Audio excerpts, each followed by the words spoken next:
CMHO doctor Sanjay Mishra के खिलाफ सपा जिला महासचिव की शिकायत, न्यायालय ने दिए जांच के आदेश।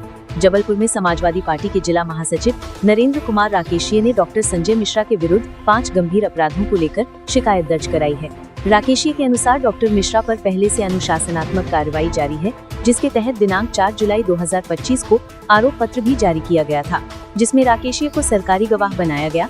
इसके अतिरिक्त डॉक्टर मिश्रा के विरुद्ध प्रस्तुत एक अन्य शिकायत की जांच 45 दिनों के भीतर कर विधि सम्मत कार्रवाई का आदेश न्यायालय द्वारा दिनांक 28 अप्रैल 2025 को याचिका क्रमांक 14372/2025 में दिया गया था।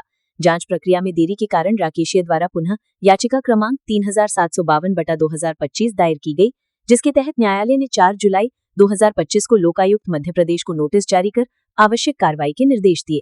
राकेशिया का आरोप है कि डॉक्टर मिश्रा एवं उनके रिश्तेदारों और सहयोगियों द्वारा उन पर दबाव बनाकर शिकायत वापस लेने की धमकी दी जा रही है।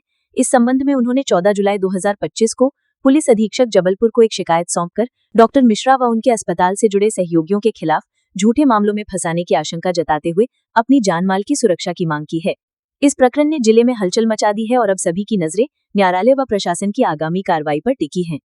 हमारे साथियों को दबाने का प्रयास किया गया, उनके ऊपर झूठे मुकदमे दायर कराने की कोशिशें हुई और अभी आपको पता होगा कि विगत दिनों निजी अस्पताल के संचालकों के द्वारा पुलिस अधीक्षक को ज्ञापन आपके सामने तमाम अनियमितताओं के ऐसे काले चिट्ठे हैं जो आपके सामने उजागर होंगे आज। तो हमारी की जनता की उसको आप लोग समय समय पर प्रसार हमारी आवाज़ को बताने का काम करते हैं। हमारे बीच जो कार्रवाई चल रही है, आगे भी न्यायालय में भी हम लोग हैं और 1 अगस्त को इसी मुद्दे को लेकर चिकित्सा में जिस तरह से अनियमितताएं चल रही हैं और अधिकारियों के द्वारा जिस तरह से इसको बढ़ावा दिया जा रहा है, उसमें जाँच नहीं की जा रही बल्कि बढ़ावा दिया जा रहा है कि आप कितनी भी रूट वसूल करिए। तो उसके लिए हम लोगों ने तैयार किया है मुद्दे।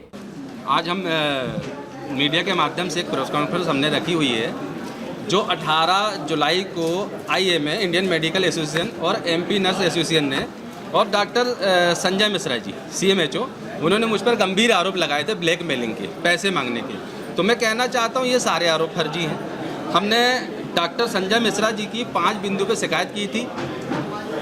5 बिंदु ऐसे हैं कि जिसमें उन्होंने दूसरी शादी 2 शादी की है शासन को बिना अनुमति के, 50 लाख रुपए का मकान लिया उन्होंने शासन की बिना अनुमति से, 7 साल ही अपनी सर्विस से गायब रहे और पेंशन पुस्तिकाओं में छेड़छाड़ की, अवैध पैथोलॉजी वगैरह चलाई। तो इसके शिकायत करने पर हमने माननीय उच्च न्यायालय महोदय जी को अपील की।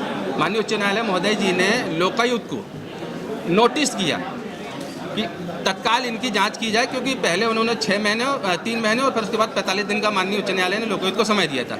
जब इन्होंने कोई कार्रवाई नहीं की, माननीय उच्च न्यायालय महोदय जी के आदेशों का उल्लंघन हुआ, तो हमने अवमान का याचिका दायर की। तो माननीय उच्च न्यायालय ने कड़े शब्दों में लोकायुक्त को कहा कि इनकी जांच की जाए। उसके बाद संजय मिश्रा जी पर विभागीय जांच बैठी।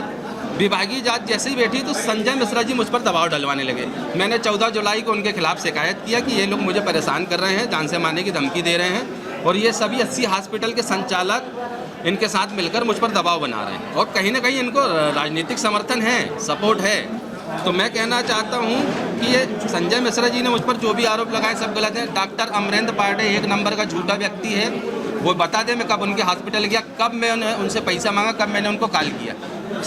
डॉक्टर अमरेंद्र पांडे का भी पांडे क्लिनिक, पांडे अस्पताल जो व्यवहार बाग में है, वो भी अवैध अस्पतालों के दायरे में आता है, उसकी भी शिकायत मैंने की। तो मैं माननीय उच्च न्यायालय महोदय जी दोबारा मतलब मैं उनके पास 80 हॉस्पिटल शिकायत करने न जा पाऊँ, जनहित याचिका न लगा पाऊँ और डॉक्टर संजय मिश्रा की द्वारा की गई शिकायत और याचिका को वापस ले लूँ। उस कारण इन्होंने मुझ पर दबाव बनाया था और तरह तरह के आरोप इन्होंने मुझे लगाए। ये सारे निराधार हैं, असत्य हैं, इनके पास कोई सबूत नहीं। मेरे पास ये सारे साक्ष्य हैं जो मैं आपको दे चुका हूँ। जी,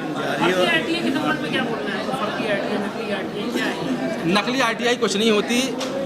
RTI सूचना का अधिकार 2005 अधिनियम के तहत हमारी सरकार ने हमको आम जन को अधिकार दिया है कि अगर किसी विभाग में आपको लगता है घोटाला है, भ्रष्टाचार है, तो RTI के तहत आप सारी जानकारी ले सकते हैं। तो फर्जी RTI तो नहीं जानता, असली RTI मैं जानता हूँ।